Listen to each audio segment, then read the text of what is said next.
Let it be a Nick and Jane, and let it be a Mr. Smith, a banker of Nick and Jane. They both keep their money in his bank. That's why we use the title Mr. Smith with respect. Nick really wants to buy, well, let's say Jane's bicycle, but he has no money. More precisely, he has money, but not enough, only $10, while Jane wants $100 for her precious bicycle. That's a problem. What should Nick do? Well, this bicycle is so desirable. He gives Jane his $10 as a deposit and asks plaintively not to sell the bike to anyone. He says that he will bring the rest of the money soon. At the same time, he runs to his bank, to the respected Mr. Smith, to get a loan for the missing $90. As ill luck, Mr. Smith has no money at this moment, but he knows perfectly about $10, which Nick gave to Jane. And where will Jane bring his money to? That's right. She will put these $10 in her lovely bank to the same Mr. Smith. Therefore, Mr. Smith asks Nick to come back tomorrow in the hope that tomorrow he will get these $10. And everything happens this way. The next day, Jane brings $10 to the bank. The bank provides Nick these $10 on credit. Nick immediately gives them to Jane. She again puts them in a bank. The bank again provides Nick these $10 on credit, etc. As long as Nick the fool will gather enough money for the bicycle. Don't you get confused yet?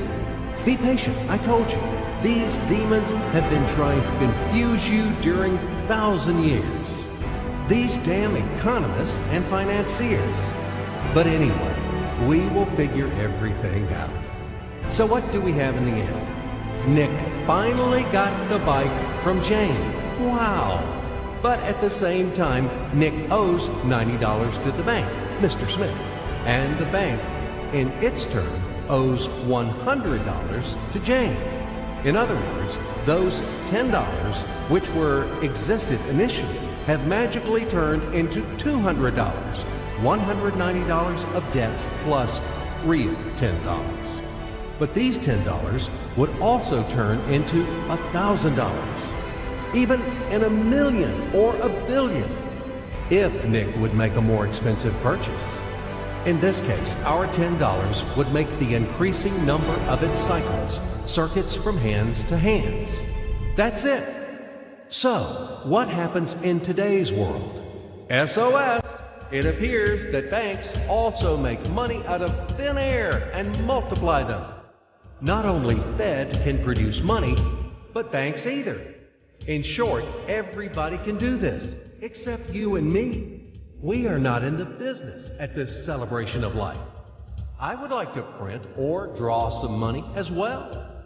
In fact, these banks multiply money without any control. And we're still wondering why the banker lives better. What are naive fools are we? Now it is clear why. The one who produces the money, of course, lives better. But this is not enough. From this moment, poor Nick will never be able to repay his debts owed to the bank, no matter how hard he would work. Silly Nick doesn't know it yet, that he's in slavery to the bank, in credit bondage forever, because those $90, which he owes to Mr. Smith, do not exist in nature at all. Sly Mr. Smith made his money out of nothing. He created them out of thin air, just one click. And $10 turned into $200. Yes, but you can object